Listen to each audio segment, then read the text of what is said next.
Hello, Narnach here. Welcome back to Grim Dawn. We're playing with the Ashes of Malmouth expansion as a dual gun wielding Inquisitor. And today, we're gonna face down the Loghorrean, the original end boss of the game, who resides down here in the crypt. Before that though, I wanna go over a couple of changes I made to the gear to prepare for this fight. Now, as you might have recalled, my resistances were not all in the best of shapes before this, actually, as late as at the end of last episode. Most notably, my vitality resistance were hovering somewhere between 40 and 50. I think my lightning was around 60 or something, and poison and acid was also that way. So I had a good look over some of the gear I have, and I noticed that most of my jewelry was actually pretty low level, and they had like one nice thing going for it, which over time had been replaced. So for example, I had a blue ring in here that gave me 10 chaos resistance. Well, that's nice, but if both my lightning and my poison resistance actually could use quite a boost, replacing 10 chaos with something that effectively gives me 40 plus resistances, much better. Similarly for the necklace, very early on I picked up an amulet that gave me a small heal, like 7% of my health plus a flat 100. That was pretty cool when I only had 1,000 life, but now I've got nearly 5,000. Actually, when I activate the Word of Renewal, I actually have over 5,000 life. So the power level of that amulet had dropped significantly, and I did have quite a gap in my vitality resistances. So picking up this yellow amulet, no, just from the vendors, just go past the vendors and have a look at what I have to sell, allowed me to plug that resistance hole. And similarly over here, I think I picked this one up last episode, or maybe even after that one. 25 ether resistance from a ring. It is once again pretty nice. And the bonus to fire and burn damage, that's just a cherry on top. So all of these have corpse dust in them. It's just nice for getting vitality resistance as well as boosting your health and health regen.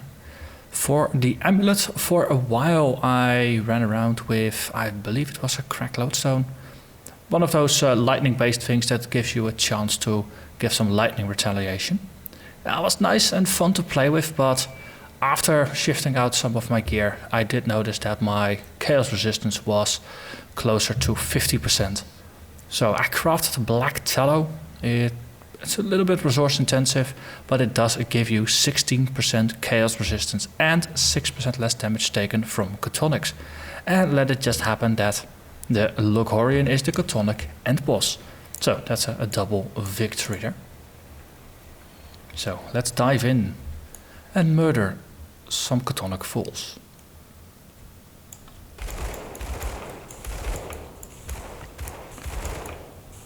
I ran a little low on corpse dust, so I went into the Arcovian Undercity to kill a bunch of skeletons. And in the process I did hit another level, so we're now 44. I put the point towards Lightning Tether, because we're currently trying to focus on Stormbox to see what it is like. No, it is part of the master plan, because Stormbox is one of the skills I intended to max out anyway. But we will be very flexible with the skill points and how we're going to play with them. And I think for the Loghorrean fight, the combination of Stormbox and Lightning Tether might not actually be all that bad. Oh, hello there, Iron Bits. Because if we manage to just put the Stormbox on top of the Loghorrean himself, and then we can run around a little bit within a range. So the Lightning Tether is gonna kill or help us kill the add-ons, whereas the Stormbox is just gonna do a lot of damage to the Loghorrean himself. And of course we will be shooting our guns and things like that.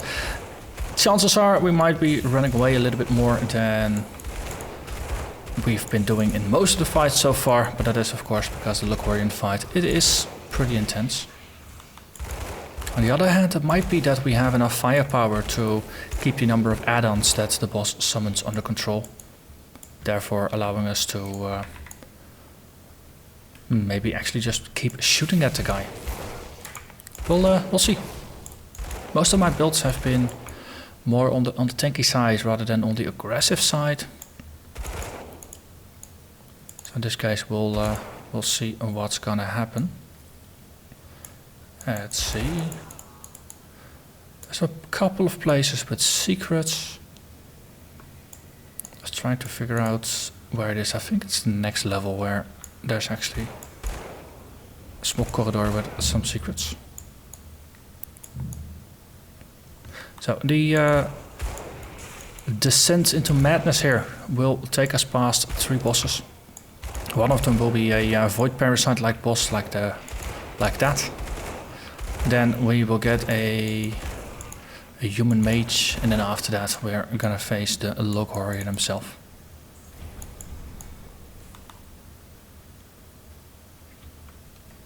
The bosses do have a bit of an increase in difficulty between them, so it's a bit of a good way to estimate.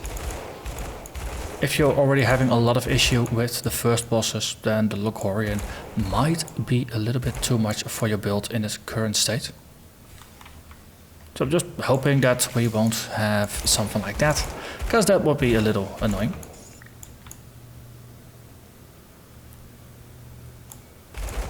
I think our damage output is pretty solid, especially the Stormbox. Its damage is pretty high.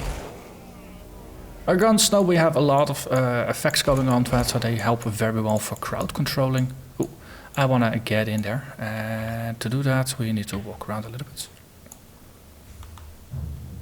Then there's a torch here, a secret, and then we have some boxes, and then the door opens so we can simply move forward from here. But I was looking over at the listed damage per second here. The Stormbox of Elgoloth over 5,000, whereas my normal attacks are only around 2,000. So that is promising. Okay, lots of enemies here. Let's see, let's do a little bit of shouting. Oh, I'm getting surrounded, so let's just run out of here.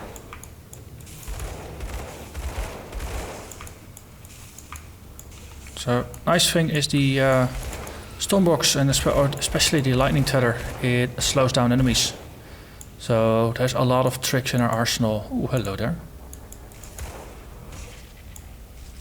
Wonder if this might actually go back to the other way.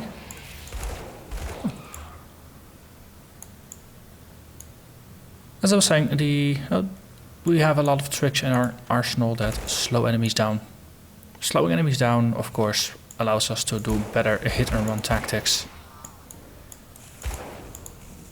And we can spend more time just standing and shooting, because it takes the enemies longer to approach.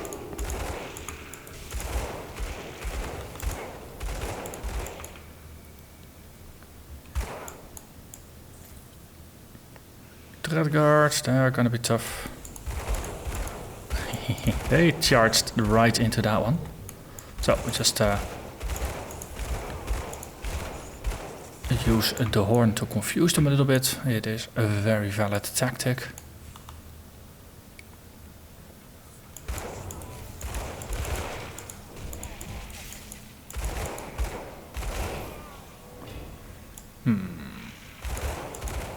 So close.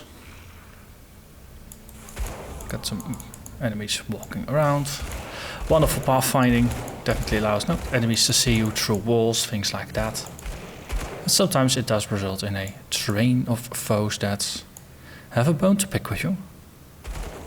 So the door has opened, and hello there, Bane Galgor, Guardian of Gates. I believe we saw either you or a close relative of yours guarding the gates in the Bastion of Chaos itself. There was a very uncanny resemblance, at least.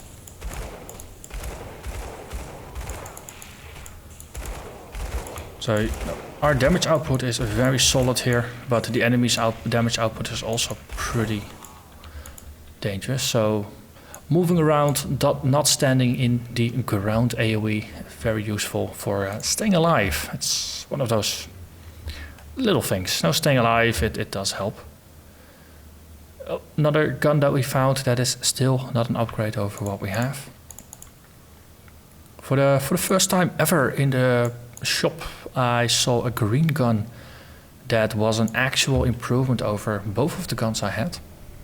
It was like 50,000 iron bits and I didn't have that, so couldn't afford it. But it was the very, very first one. Whereas everything else that was for sale was not. And the mods on it were attack speed, which helps a lot. And physical to elemental damage conversion. We are massively boosting our elemental damage. So if the gun actually converts damage to one of the elements or all of the elements, then we are going to get a nice damage bonus from that. So no, that's probably the kind of thing you want to keep an eye out for. Let's just keep a portal down here, just in case. Whoop. Something was shouting.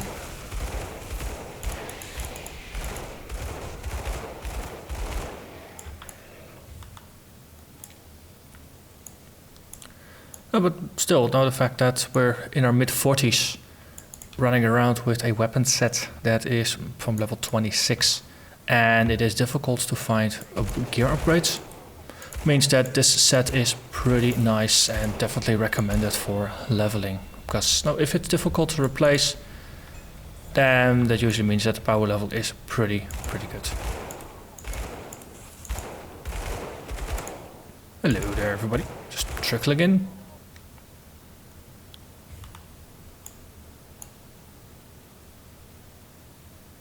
And the door is closed here.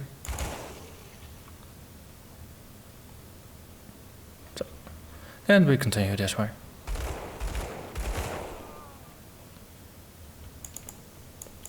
I must admit I don't run this area often enough to know whether the barricades are always in this formation or whether this is just randomized like some of the other ones, like most of the areas in the game are. Oh, hello, you were just falling over. I thought you were attacking me.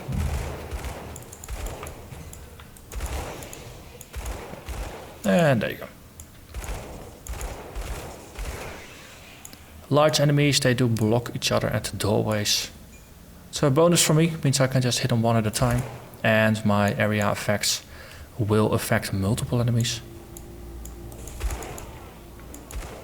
Most humanoid enemies, they just die from just a single touch from the stormbox. It's these guys. Now they have a health pool. They actually have a health pool.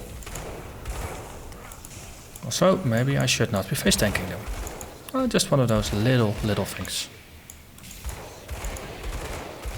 And there we go. Okay. Just slowly keep going. There's a couple of humans. One stormbox should deal with a lot of them. Same for the bouncy balls with teeth.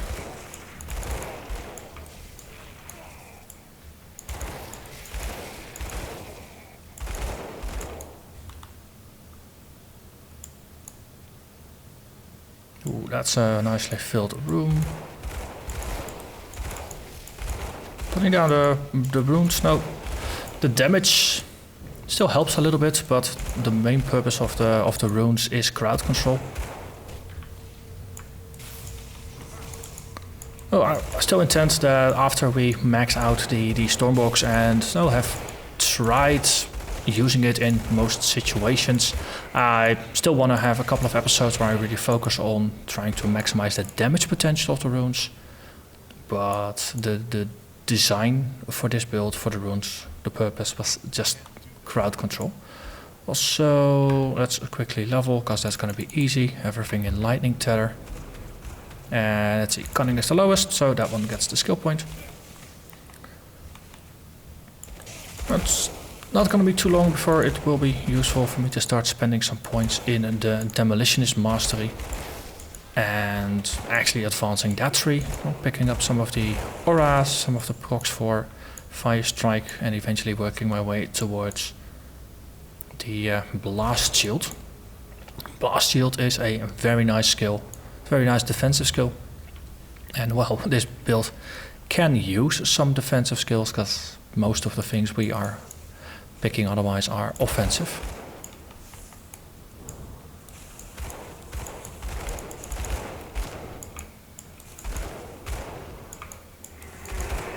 The moment enemies start swinging at you is a good time to just take a couple steps backwards and then shooting them in the face.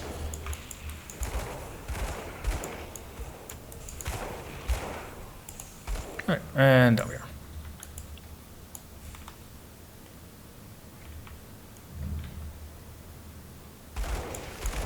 I think we cleared out quite a bit of the enemies already, so it's going to be a little quieter. One of the upsides, of course, of the enemies just being drawn in from adjacent rooms is that once you deal with the large group, it's going to be relatively easier afterwards. Already saw the enemies coming in, so that gives you just time to prepare some runes. It's not a large number, so they're going to die relatively quickly. There. And we need to be up there somewhere, so I think we should try going past here. Okay, there's a closed off a door here, but there is... Is there a way forward? No, there's just a bunch of treasure chests in the back. I also happen to like treasure chests, so not all was for nothing here. Ah, someone stuck you in your corner. You know what? I'll just put some traps below you and then I'm just gonna go loot. And yep, he's dead. Poor enemy. Just wasn't given enough AI to actually keep yourself alive. That's sad, really.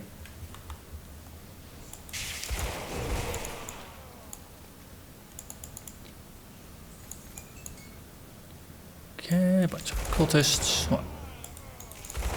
Hello. So, those blue guys tend to be pretty sturdy, so they're a good target to put some lightning tethers on.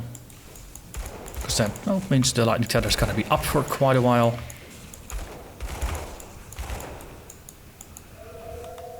But our damage output is high enough that it doesn't really matter. Quite a while is relatively short still.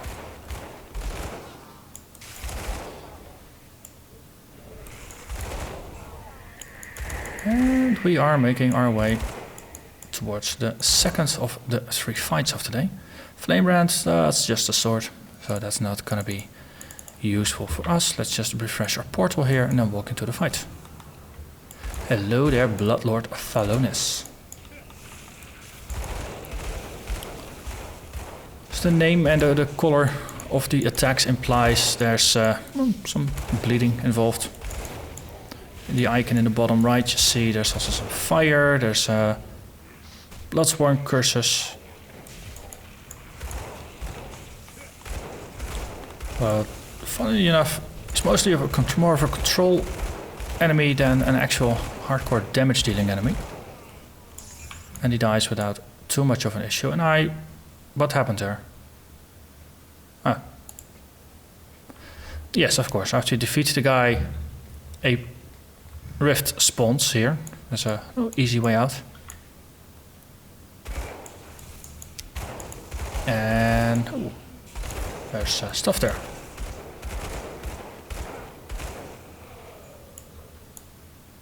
Sealed in? I don't think I remember that one. Let's have a quick look at it. So, final seal. That's just standard lore. Know that one. But what is this one? Okay, I don't think I recognize this, so I'm just gonna read it. Sealed in. They promised us freedom. Freedom in exchange for 10 long years of back-breaking labor. But they now know what we are all going to die in this place. Last night, while we slept, they took all the tools and the food. The entrance to the chamber is now solid rock and buzzes with an unearthly hum, as if a swarm of wasps were inside. We have been sealed in this horrible place with nothing but these rune-covered crates. There's a putrid moisture to them that bites at the back of your nostrils. I can't stare at the writing on them for too long. They burn the eyes and blur the vision. I don't think we should open them. But the others are starting to get hungry and hoping there's food inside. I know there isn't any. Every muscle in my body is telling me to get as far away from those crates as possible. The runes marking them are the same as those we were ordered to carve into the walls of this very chamber. I believe this is a prison of some kind, built to hold whatever is slowly oozing out of those containers. And now we are trapped in here with it. I may have been on the losing side of the war, had to watch many of my comrades die on the battlefield, but this is no way for a man to die. So, yeah. Cultists. They are not very good even for their own kind. So with that said, let's face down the ultimate bad guy. Let's go after the Loghorrean.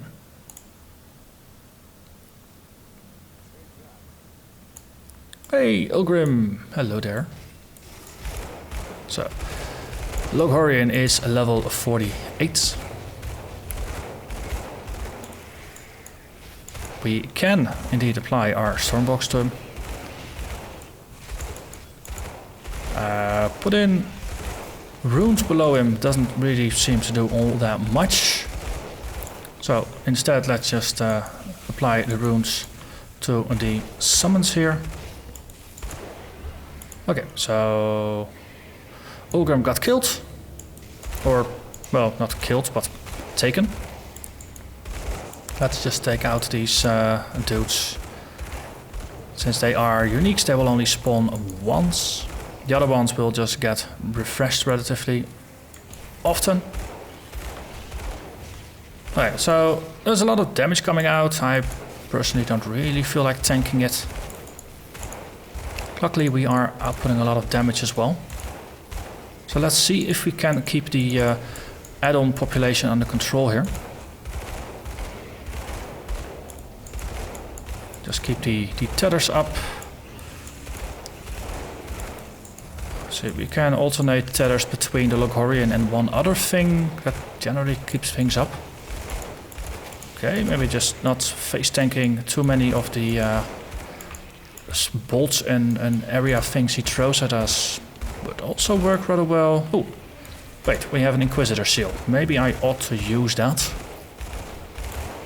It's one of those things. No, if you don't have to tank damage, then don't tank the damage. And even here, now our damage output is pretty solid.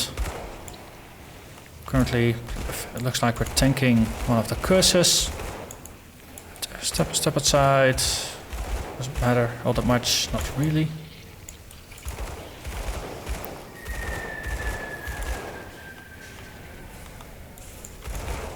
Okay, let's just stormbox one of the tentacles, shoot the other one. Let's not tank all of those bolts. Okay, you just spawn in the middle of a tether. I'm perfectly fine with it. And the Loghorrean is gone. Well, that was a very good outcome for this fight. I must say it was easier than I'd expected it to be. I'd expected there to be more hitting and running rather than only mostly hitting and not all that much running. So, no. Important lesson learned here. You can stormbox him. You can't put runes on him because no, he's big enough that he won't trigger it, I suspect. But putting the runes around you as a defensive option works rather well. And if enemies spawn between you and the Loghorrean, the tether will take care of them. So definitely useful to have that going. So with that said, we have a couple of things remaining for us. We are going to go back to Fort Icon, have a chat with Inquisitor Creed. I'm not going to watch the cinematic that happens in between.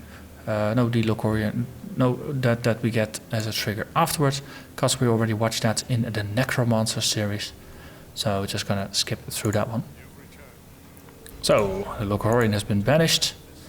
We obtained our first legendary, of course, level 50, Fiend's Resolve offhand. So that looks like a Blood of Trick aspect of the Guardian. That's occultist offhand, and the damage types do back that up. So not useful. So how can I help? Q cinematic, hit escape, skip it. So then